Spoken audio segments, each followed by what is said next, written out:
जोग्यासन institute of education. आज जो हम टॉपिक करने वाले हैं वो थोड़ा सा टीडियस है, कोशिश करेंगे इसको आपके लिए थोड़ा सिंपल बनाने की।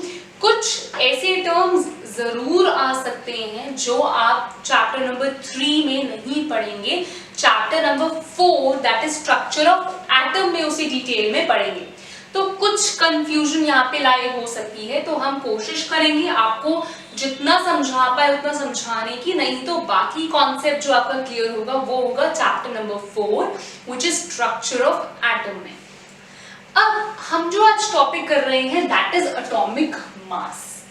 ये एटॉमिक मास क्या होता है? एटॉमिक मास समझाने से पहले मैं आपको कुछ कॉन्सेप्ट समझाने वाली हूँ। अगर फॉर एग्जाम्पल मेरे पास एक वाटरमेलन है 1 kg का, मेरे पास एक वाटरमेलन है 1 kg का, मेरे पास वेइंग बैलेंस है जिसे तराजू कहते हैं, मेरे पास एक तराजू है, तो मैंने एक तरफ 1 किलो का वाटरमेलन रख दिया। अब मुझे फॉर एग्जाम्पल किसी को टमाटर बेचने हैं, मुझे टोमेटोज बेचने हैं और उसने मुझे बोला कि मुझे 1 किलो टमाटर ही चाहिए, तो मैं क्या करूंगी, मैं टमाटर को दूसरे साइड, बैलेंस के दूसरे साइड पे रख दूंगी और जब वो दोनों साइड्स आपस में बराबर हो जाएंगी तब मुझे पता लगेगा कि हाँ टमाटर अब 1 किलो हो गए हैं। अगर टमाटर वाली साइड नीचे झुक रही है, हैवी है, तो मतलब टमाटर अभी ज्यादा है, और अगर टमाटर वाली साइड ऊपर है अभी और लाइट है मतलब टमाटर अभी कम है, तो मुझे और उसमें डालने हैं। सो मैं टमाटर का खुद का मास ना निकाल कर उसे कंपेयर कर रही हूँ वाटरमेलन के मास से, 1 kg ऑफ वाटरमेलन से। अब इसी को हम रिलेटिव मास के नाम से जानते हैं। इसका क्या मतलब हुआ? रिलेटिव मतलब किसी से कंपेयर करते हुए। तो यहाँ पे जो मैंने स्टैंडर्ड यूनिट लिया वो 1 किलो का वाटरमेलन था और जिसका रिलेटिव मास निकाला वो टोमेटोज का था। तो मैं ये बोल सकती हूँ कि the relative mass of tomatoes is 1 kg, is 1 kilogram, but that is relative to the mass of 1 kg of watermelon. तो अब हम एटम्स में जब बात करते हैं तो डाल्टन्स की जो एटॉमिक थियरी थी, उन्होंने उसमें लॉ ऑफ कांस्टेंट प्रोपोर्शंस की बात की है, मासेस की बात की है। जो जो उन्होंने बातें बोली है मासेस के बारे में, वो लॉ ऑफ कांस्टेंट प्रोपोर्शंस को काफी अच्छे से समझा पा रहा था। तो बहुत सारे केमिस्ट को इसमें इंटरेस्ट आ गया कि यार ये तो बहुत अच्छी चीज़ है, इससे हम बहुत नई नई डिस्कवरीज, नई नई चीज़ें फाइंड कर सकते हैं। तो लोगों ने इस पे सर्च करना शुरू कर दिया। लेकिन एटम इतना छोटा है, इतना छोटा कि उसका खुद का मास निकालना बहुत मुश्किल था। तो क्या किया इन्होंने?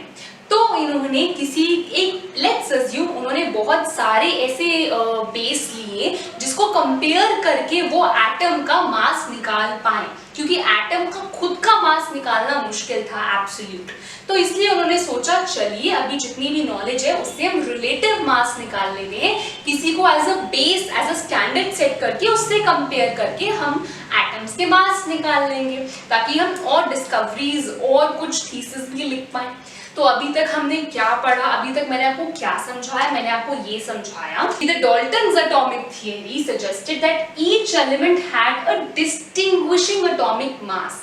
हर एलिमेंट का एक एटॉमिक मास था जो दूसरे एलिमेंट्स के एटॉमिक मास से अलग था। अब इसके बाद उन्होंने बोला कि लॉ ऑफ कांस्टेंट प्रोपोर्शंस हम इस थियरी से बहुत अच्छे से समझा सकते हैं। तो लोगों को हुआ, बाकी केमिस्ट को हुआ, अब तो हमें इस पे रिसर्च करनी चाहिए। लेकिन एटम साइज में इतने छोटे थे कि उनका एब्सोल्यूट मास निकालना मुश्किल था। इसीलिए क्या हुआ, उन्होंने उसका रिलेटिव मास निकालने की कोशिश की। क्यों? बिकॉज एटम्स जो हैं वो बहुत ही छोटे हैं साइज में। अब आगे चलते हैं। बहुत सारे अटेम्प्ट्स हुए, हमने बहुत सारे स्टैंडर्ड्स लिए to measure the atomic relative atomic masses of different atoms. सबसे पहला हमने लिया हाइड्रोजन। तो केमिस्ट ने क्या किया, hydrogen being the lightest element, उसको हमने एक एक एटॉमिक मास असाइन कर दिया जिसका नंबर था 1 AMU, और उसके बेसिस पे बाकी सारे एलिमेंट्स के जो मासेस थे वो निकालने की कोशिश की गई कि अच्छा ऑक्सीजन उससे 16 टाइम्स हेवियर है तो ऑक्सीजन को 16 असाइन कर दो, ऐसे ऐसे करके हमने निकालने की कोशिश की। लेकिन ये प्रॉब्लम आई कि अगर मैं उसकी कंपैरिजन में बाकी एलिमेंट्स की एटॉमिक मास निकाल रही थी तो वो होल नंबर्स में नहीं मिल रहे थे और काफी एक्यूरेसी से नहीं मिल पा रहे थे, इसलिए हाइड्रोजन को तो हटा दिया गया। फिर आया गेम में ऑक्सीजन, क्योंकि ऑक्सीजन जो है बहुत ही फ्रेंडली एक एलिमेंट है, काफी दूसरे एलिमेंट्स के साथ कंबाइन करके कंपाउंड्स बनाता है, और प्लस ऑक्सीजन के रेफरेंस में जब जब हमने बाकी एलिमेंट्स के एटॉमिक मासेस निकाले तब काफी एग्जैक्ट और होल नंबर्स में आ रहे थे। सो ऑक्सीजन को यूज करके काफी एलिमेंट्स के एटॉमिक मासेस निकाले गए because of these two strong reasons. लेकिन स्लोली जब आगे और रिसर्च हुई तो बेटर कंटेंडर निकाला गया कि अब क्या यूज हो सकता है कि हम और अच्छे से और एक्यूरेटली और प्रिसाइजली हम सारे एलिमेंट्स के जो एटम्स हैं उनका एटॉमिक मास निकाल सके। तो फिर आया हमारी गेम में कार्बन 12 आइसोटोप। कार्बन 12 नाम है एक एटम का। आप ये नहीं समझेंगे कि मैं यहाँ 12 एटम्स ऑफ कार्बन की बात कर रही हूं, नहीं। C12 is the name of one atom.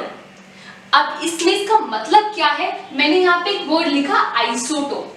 Isotope वो वेरिएंट्स होते हैं जिनके एटॉमिक मास तो अलग होते हैं लेकिन एटॉमिक नंबर सेम होते हैं। आप बोलेंगे ये एटॉमिक नंबर, एटॉमिक मास, ये क्या क्या चीजें मैं आपको इंट्रोड्यूस कर रही हूँ। तो जब हम अगला चैप्टर करेंगे स्ट्रक्चर ऑफ एटम्स तो ये जो छोटी छोटी डिटेल्स हैं वो बहुत अच्छे से आपको क्लियर हो जाएंगे। लेकिन अभी के लिए आप इतना मान के चलेंगे सिंपल भाषा में कि कार्बन 12 एक आइसोटोप है जिसमें 12 एटॉमिक मास यूनिट्स हैं, जिसमें 12 एटॉमिक मास यूनिट्स हैं। 6 होते हैं न्यूट्रॉन्स, 6 होते हैं प्रोटॉन्स। ऐसे ही कार्बन 13 भी होता है, कार्बन 14 भी होता है, बट फॉर नाउ हम कार्बन 12 जो एक नाम है जिसमें 12 एटॉमिक मास यूनिट्स हैं उस पे फोकस कर रहे हैं।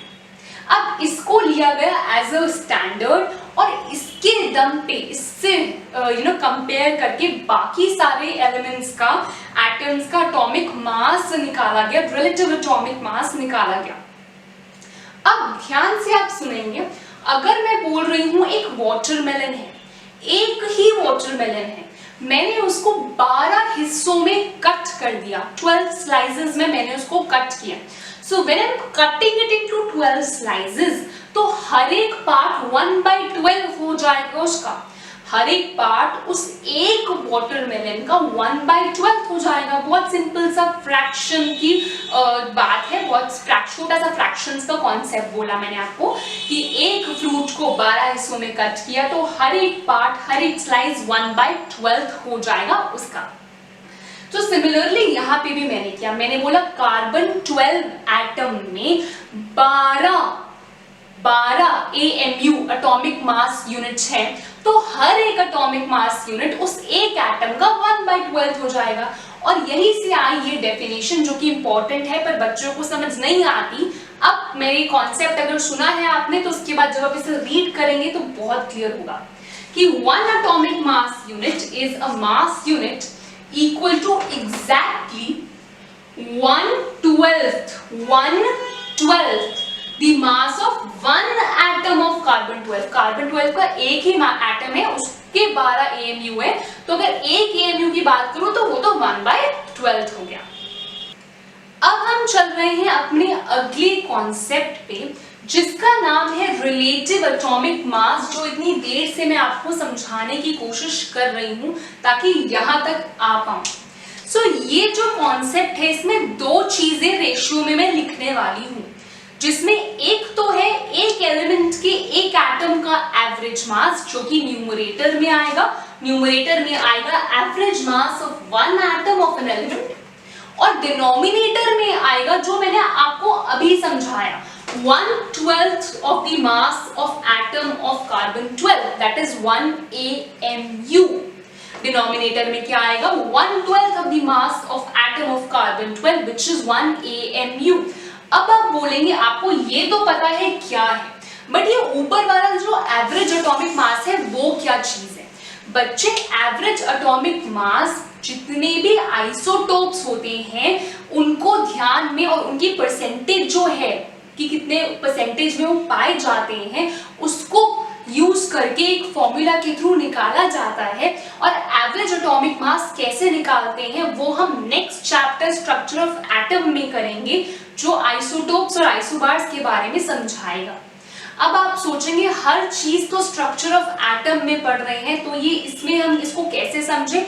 अभी के लिए हम इसे थियोरेटिकली समझेंगे, प्रैक्टिकली हम नेक्स्ट चैप्टर में इसको करेंगे। अगर आपको कोई भी डाउट है तो आप कमेंट सेक्शन में लिख सकते हैं, I will be more than happy to help you. अब मैं आपको एक फैक्ट की तरफ ले जा रही हूँ जो हम कई बार 11th की बुक्स में पढ़ते हैं, एक्स्ट्रा नॉलेज की तरह मैं आपको ये देना चाहती हूँ। आप बोलेंगे क्या अभी भी इतनी मेहनत करने की जरूरत पड़ती है हमें मासेस निकालने के लिए, या अब नई नई टेक्निक्स आ गई है तो कुछ और भी पॉसिबिलिटी है? बिल्कुल पॉसिबिलिटी है। अब बहुत ही एक्यूरेटली मास स्पेक्ट्रोमेट्री के थ्रू हम एक्यूरेटली एटॉमिक मासेस निकाल सकते हैं, मतलब मोस्टली वो एक्यूरेट ही होता है। पहले के टाइम पे इतनी रिसर्चेस नहीं हुई थी, इसीलिए इतना they used to think about it. अब बच्चे, अगर हमने सारे जो प्रोसेसेस हैं सब जो समझा, उससे जो एटॉमिक मासेस निकाले गए बहुत सारे एलिमेंट्स के, उसमें से कुछ मैं आपको बताऊंगी। हाइड्रोजन का था 1U, नाइट्रोजन का था 14, ऑक्सीजन का है 16, सिमिलरली सोडियम का है 23, कार्बन का 12 कॉमनली लिया जाता है। सो अब आप बोलेंगे मैंने हर जगह AMU लिखा है, तो अब ये U क्या आया? अब ये U क्या यूज किया मैंने? लेटेस्ट IUPAC क्या था? International Union of Pure and Applied Chemistry. इसके तहत अब हम AMU which is atomic mass unit की जगह सिर्फ U यूज करने वाले हैं, and U stands for unified mass.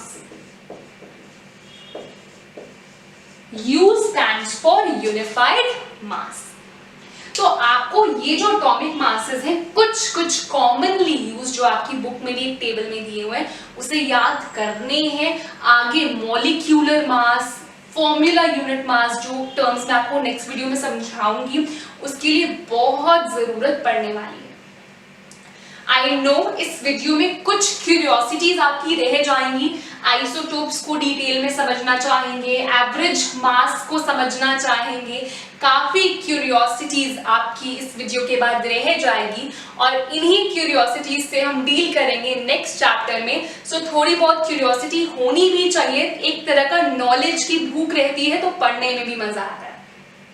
So thank you, very good day. I hope मैं जो ट्राई कर रही थी आपको समझाने का आपसे रिलेट कर पाई हूँ। If yes, do leave a comment in a comment section. Thank you, very nice day, keep watching, keep learning.